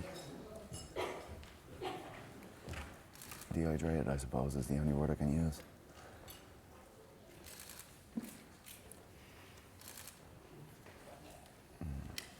And this is the last thing he'll want now after he talked to us yesterday about his USADA situation and the fact that he can't fight in the US. And I think the last thing he'll want now is to come in over the lightweight limit. 56! 56 he's on. That must be a massive relief for Merrimack Tyson off. Wow. You can see his tongue. He's very dehydrated, just searching around his mouth for any type of fluid in mind. That's a big deal. It's a big one for him. So walking fairly well and stuff. You know? How good that first drop of water or fruit must be.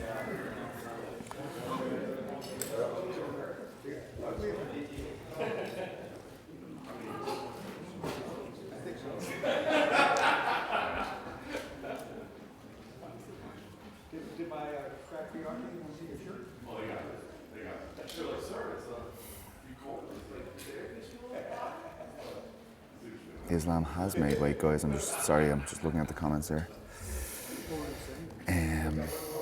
Dan Hardy is no joke. That's 100%, yo.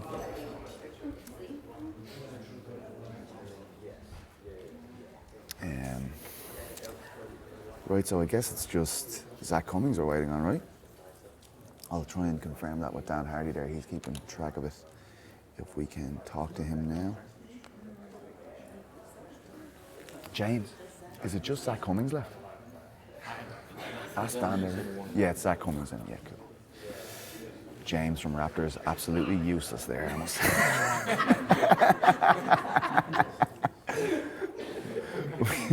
Will we get James on? Will we see if James will have a word with us?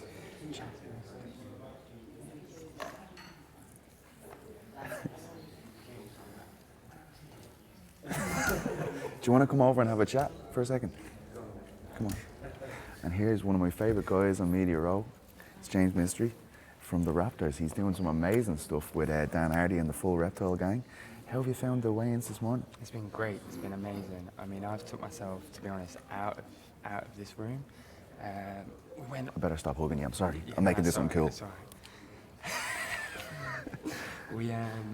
I was outside with Will Harris from Anatomy of a Fighter. Right. So I was kind of following him around, right, looking for, who was struggling, who wasn't. Diego was the worst. As we saw, yeah. He was being almost carried as if he I saw that, yeah. All the way through, and then when Khabib came out, all of his family were there. There's about 30 of them. Khabib came out, and I was somehow in the middle of it all. He was just, thank you, every single person. It was quite nice to see, to be fair. You don't really see that kind of family unity really that much in the UFC, do you? I'm sure it happens behind closed doors, but this was just so in your face, and it was a real nice vibe about it. I thought it was very interesting. Did you find him to be, in a kind of a confident mood? Like, a lot of people were worried when he didn't show up for the media day, he didn't have a scrum. They were like, oh, he's going to miss weight. But when I was looking at his face, I was like, he actually looks really good. You know, that was what I was thinking. I was like, okay, well, maybe that's what that means. But it's hard to base that off because he's looked so good all week, Last night, I thought, yesterday during media day, obviously we were sceptical because, why wouldn't you do media day? Obviously, who really wants to do it? But then it's not the main me, event. not me. He kind of owes it to everybody here, doesn't he, as we were saying. And so yeah, I was thinking it's either weight cut issues or he's just trying to take that hierarchical step and just it's like, nah, this isn't for me right now. I just want to concentrate on training. So I don't know. I was in two minds about that. But then, having seen him today, I thought to myself that he was doing. I thought that the weight cut probably wasn't the issue, and he just wanted to focus on his training because, even when he left, he was in good spirits. He was seeming chirpy. He wanted to be with his family. There was no leave me alone. You know what I mean?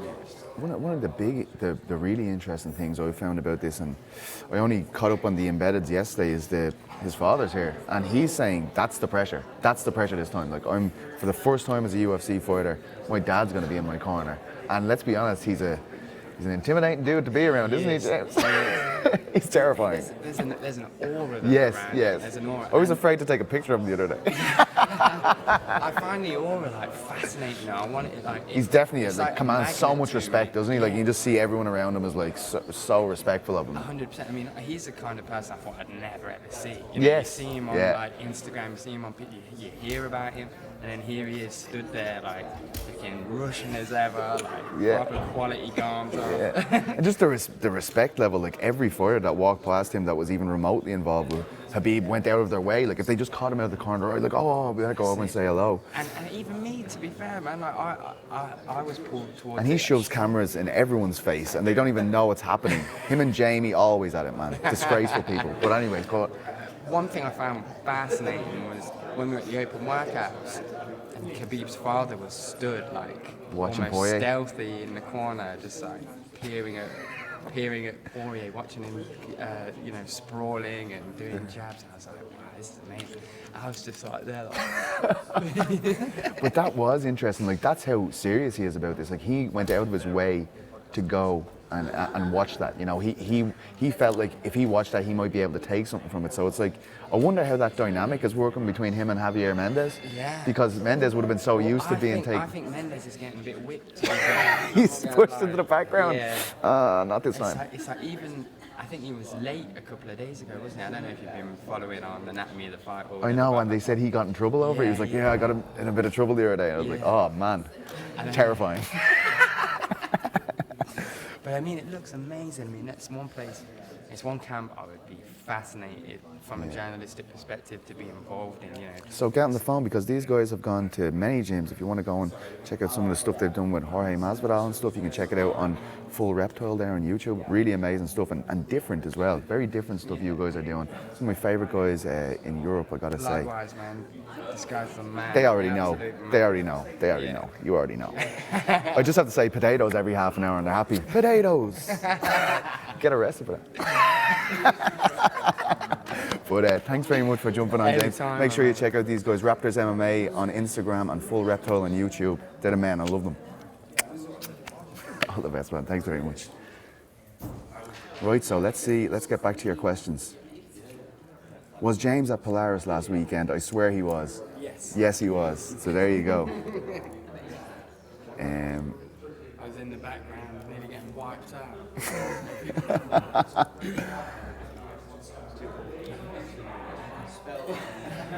Did Tyson make weight? Yes, he did. He just made weight. He came in. He had to get the hoop out, the towel as it usually is, but he came in at 156. Looked like it had a bit of an impact on him, to be honest. But we're just waiting on Zack Cummings now, who's fighting at middleweight. He used to be 170, so maybe it's just he didn't want to get up early, you know. That's all. It's just Zack Cummings, guys. I see a lot of you asking who's left. Morning, Pizza. Oh, it's Sean Sheehan. I love you, Sean Sheehan. How are you getting on, my friend?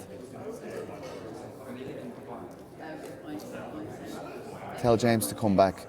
Do you not love me enough? Like, I mean, I'm here pouring my heart out to you. You're asking to bring back people? I mean, I got up so early just to do this, and it's hurtful. I'm not going to lie to you. It's really hurt my feelings.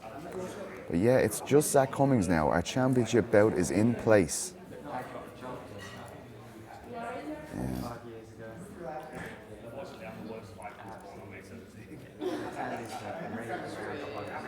Sarah Moras is the only person who has come in over the limit. She was 138. As I've mentioned a few times, she is taking on a big prospect from Georgia, Liana Jojoa.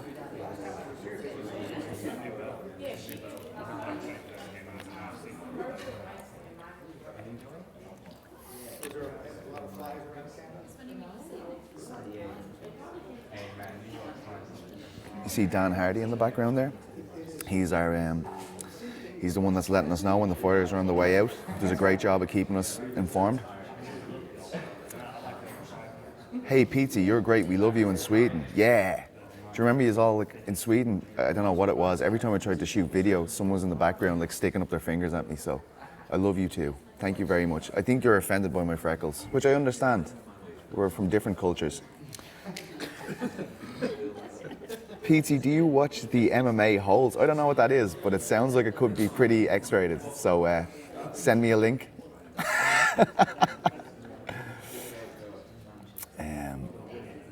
Right, who else do I get?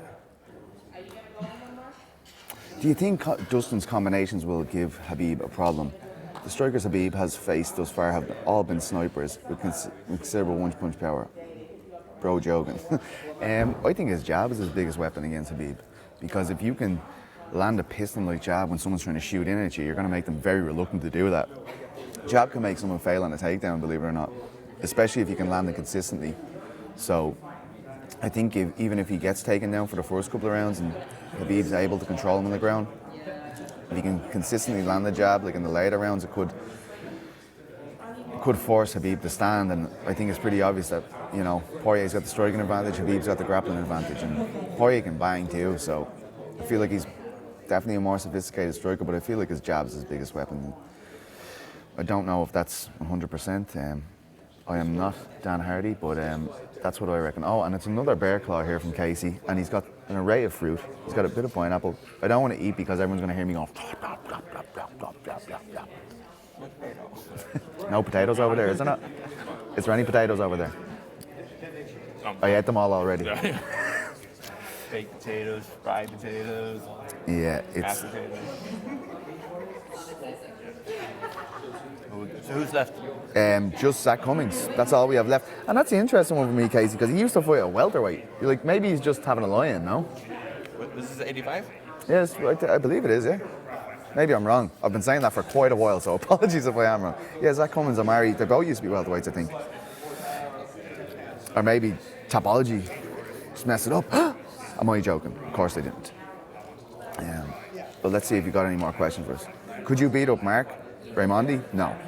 I don't know, Mark's He's a slugger. Oh, yeah. Oh, you can't beat him up. And he's on steroids. Juice to the gills, man. A lot of people don't know that about Mark Raimondi, but you know, true story. All that USADA, you know, he knows about USADA drug testing. How do you think he knows all that stuff about USADA? Come on, put two and two together here, guys. He is juiced out of his mind. Pronounce potatoes. There you go. Casey is not funny. Just stop. You don't know, Casey. How dare you? They're telling me like I'm not handsome, so I mean, would you believe them? You have a very pointable face. I can point at that face all day. we took it from punchable to pointable, so I'm happy with that, you know? What the hell? Don't know what that means. Ranked the best lightweight at the moment, Khabib. I think that's pretty obvious. Wait, let me think about it. The guy that's undefeated and hasn't legitimately lost a round.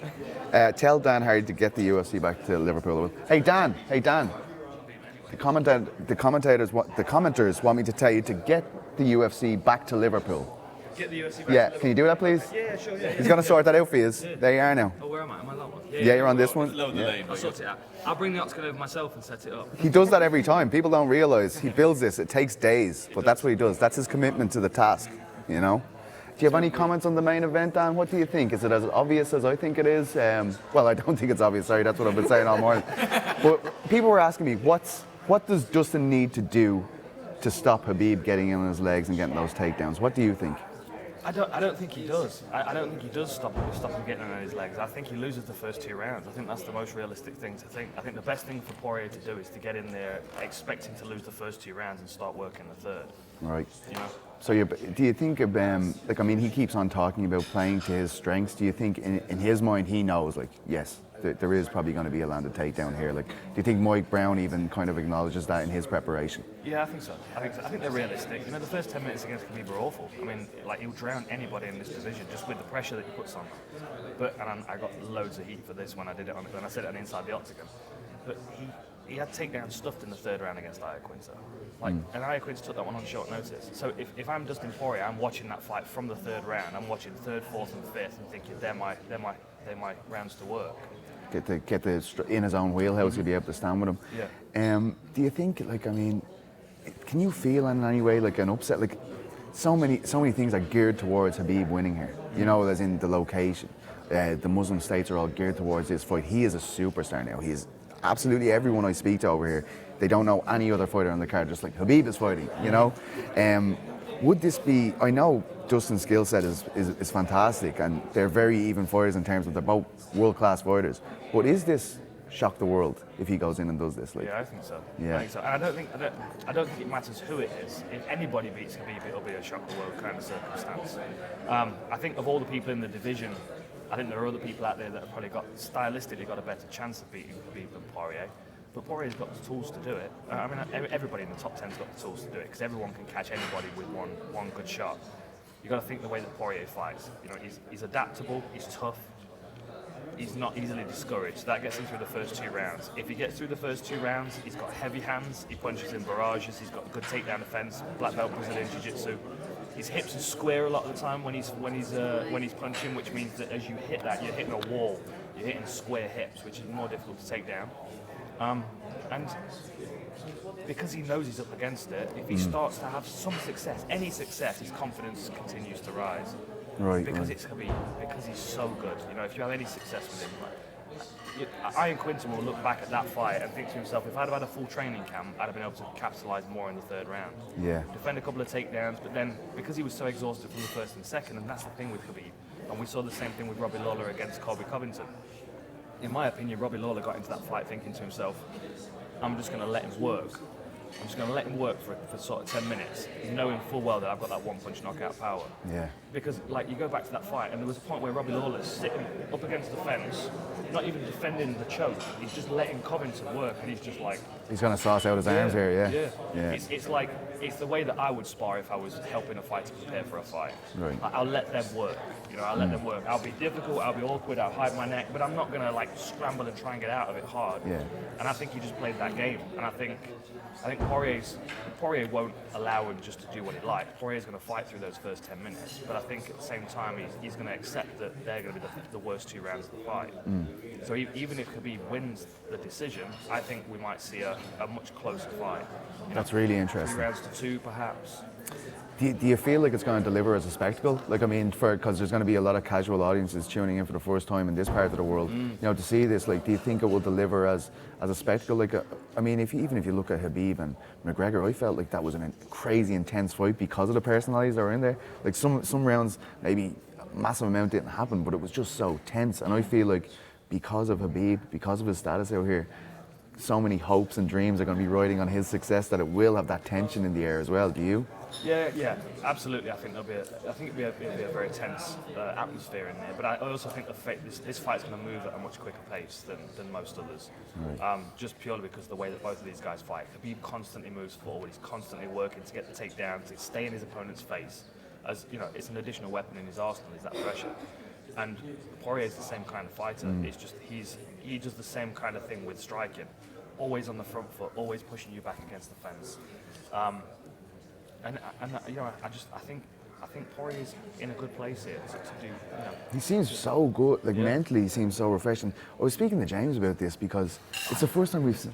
I know, I've told them. But Khabib's... I know. I wish I had the confidence to pull off your clothes. Look at this. Don't beat him up again, James. But do you think the fact that Khabib's father is here is adding a lot more pressure to him? Because he has said that in a few interviews. He's like, you know, that's my pressure. It's not the fact that all these people think I'm going to win and I'm this big superstar. He's like, my dad's in my corner for the first time, and that's terrifying. And he is quite intimidating. Oh, absolutely is. And he's got high expectations for Khabib as well. You know, he knows what he's capable of, and he'll be seeing the flaws in the fight. He won't be seeing the things that Khabib does well, because he assumes that Khabib is going to do things well because he's a great fighter.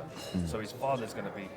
He's going to be on his case. He's going to be very, very, there'll be a lot of pressure on him. But the other thing that we have to consider as well is, Khabib said this in an interview recently. He said that you know, with his father in his corner, he's like a lion. He can't be stopped.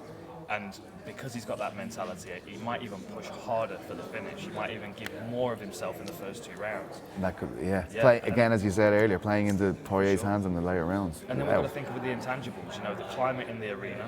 Who's more likely to be able to deal with that? I would say, Poirier being from striker. Louisiana, who now lives in Florida, I think, the humidity is going to be more. Does it suit his style better? Like I was trying to think earlier, I might be wrong here, but I was thinking if the climate was to play a part, is that more rigorous on a grappler, like because you're breathing so hard and you're trying to hold someone down? I don't know, like, I mean, you'd know much more about that than I would.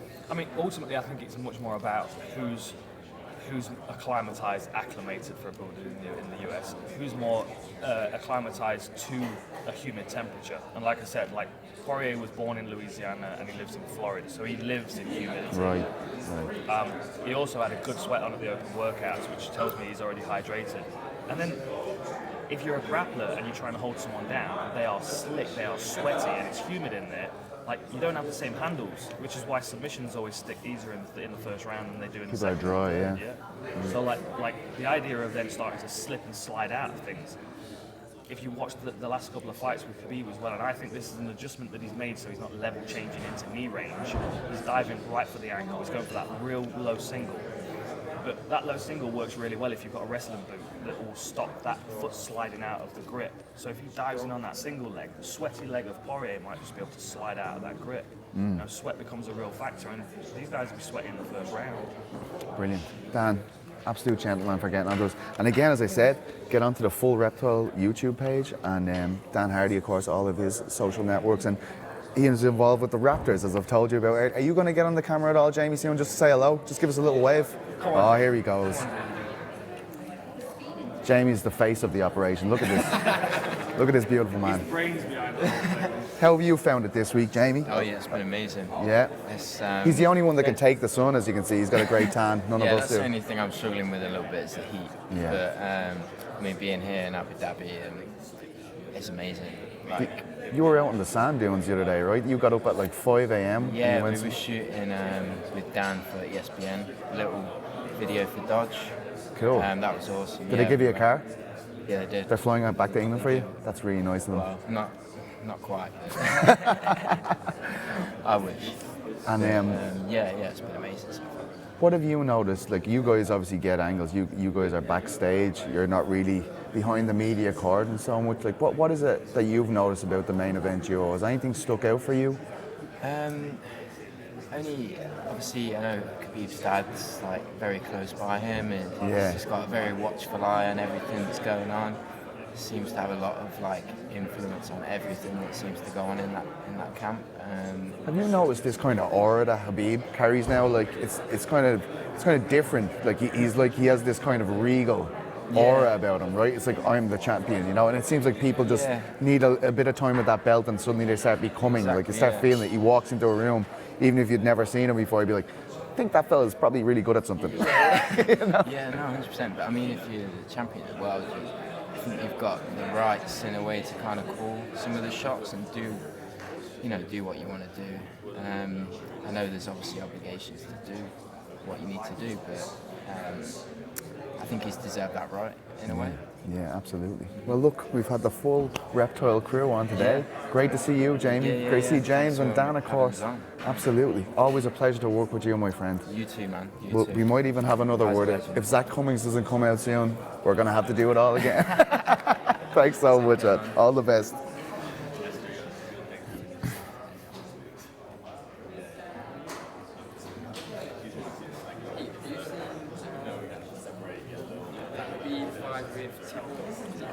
Gleison Tibau? Yeah, a lot of my friends actually, they believe that Tibau won that fight for a long time. That's what I'm getting at. A lot of people have said that. Even in the commentary towards the end, I believe, I know it's only Rogan, but he was saying right towards the end of it, he was saying, this is going to be his first loss, and it's going to be a big learning curve for Khabib, and everyone on the commentary was thinking that Khabib had lost. Yeah. They went to the decision and then Khabib won. It's very interesting, wasn't it? It is. And I saw Dustin and Mike Brown was studying watching it, that fight as well. I was speaking to Mike Brown, it must have been, Embeddeds are usually like released 2 days after they've shot the footage, I guess. And I think on the day he was watching that, I interviewed him about it, and he goes, yeah, we have been watching that actually. And he's like, the thing about it is, Khabib is so different now. Like, he goes, he's way more strategic in where he's taking guys down. Said it's like he said I feel like Gleison fought brilliantly that night. I mean, Gleison DeBell used to be one of the biggest weight cutters in MMA. I mean, he used to weigh in at 55 and he probably went in there about 190. Like, he was just a juggernaut and an incredibly decorated jiu-jitsu player as well. So I think it was like interesting to see that they were has he ever fought a guy? Yeah. Were when fighting. Yeah, but I don't think he's fought like a grappler like that since. Like, a lot of his fights are against strikers, right? Like, even when you look back at that's how it is, recently, McGregor, Iaquinta, all these guys are known for their boxing ability, you know what I mean? And Poirier is as well. On the floor as well. Oh yeah. But I just feel like they're more primarily strikers, all of them. Like, if they were having it their way in a fight, they would be dominating someone in the standing exchanges, you know? So, I don't know, I feel like... I just thought that was interesting. Oh, it's, everyone's, and like you say, though, to be fair, it's a good point. Like, that was a very long time ago, wasn't it? But it's one of them moments where you can see like a glimpse into someone's weakness that is right now seemingly indestructible. I was interested in what Dan was saying there about like the first 2 rounds. I think you have to give them to Khabib because he's going to be fresh, he's going to be dry, and he's going to be able to take him down. But I can always remember something Daniel Cormier said about wrestling in general. He's like, you can only wrestle for 10 minutes. Like, you have to take a round off in the third then. Like, maybe you can start wrestling again the fourth and fifth. Do that as well. Yeah. Because then even against McGregor, he stood with him in the third, knocked him down, and then you're like, well, that's the only opportunity McGregor will have to win if they're standing. And it's like, well, that's gone then. Yeah. So it's like, I guess that's really interesting. Like, so it's that third round is going to be very interesting to watch. Will Poirier be able to land something substantial that will make Khabib's wrestling attacks more reluctant as the fight goes on? How did you score the first round with Khabib and McGregor? Oh, Khabib, every round. Every round? Yeah. Sorry. But that did, yeah. It's I feel like a lot's been made look like McGregor's hero worship. Like, this is the thing. And people always say about that first round, oh, he did well in the grappling exchanges, but like, he did well stopping Khabib from dominating him. Yes. Like, I mean, that isn't winning. That isn't winning. Stopping a takedown for 30 seconds is not winning a round, you know? And after that, he was just underneath him, you know? And as he seems to think he won the... Yeah, one of them I think he brings up, I don't know where. Imagine gloating about winning one round. I know, well, look, whatever. I mean, I don't think I'd win a second. I mean, I don't know. Yeah. It would be. You haven't put yourself in a position. Look, I haven't had a camp, okay? But I mean, he's so dominant, Khabib, and it feels like this fight will showcase him as a superstar for the first time because he's been the kind of heel, I suppose. He's played the bad guy to McGregor, even though McGregor started public favour and McGregor started the turn during that camp. Khabib was the bad guy as far as the Western world were concerned. He's always been like that, and this fight will portray him as this massive superstar. The crowd are going to roar when he comes out. They're going to be so excited. If he wins, it's going to be like, oh my God, you know. And that's something he never had. We saw Till had it in Liverpool, and it propelled him to a new level. Conor had it in Dublin. It propelled him to a new level. So now, although Khabib has accomplished a lot more than they had when they had those fights in this place, I think this will push him onto a whole new stratosphere, you know? He'll become an icon in this part of the world, I believe, yeah? Sure. If he can do it. That's what it all comes down to, you know? It's a huge one for his product. It's like you were saying, like, it's just the ingredients for Khabib to win right now, which is so perfect, aren't they? Yeah, they are. But then again, the ingredients don't really play too much of a part. Especially in MMA, my God. And whenever I'm asking Poirier about the fact that he's the underdog, he speaks smile on his face. He's loving it. He's like nobody is going to be. He is, to be fair. He hasn't seemed intimidated once. So when I was telling you earlier about how I got caught up in the middle of the whole family thing when. Oh, here we go. Sorry to cut you off, my love. Of course not, man. We're gonna go and put the camera back on the stage. He's gonna beat me up for that later. Next fight for the scale in the middleweight division, Zack Cummings. Here we go. Here's Zack Cummings. The last fighter to weigh in today.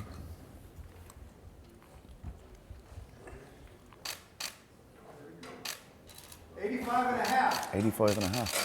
I guess I was right. He was just having a lion. Fair enough.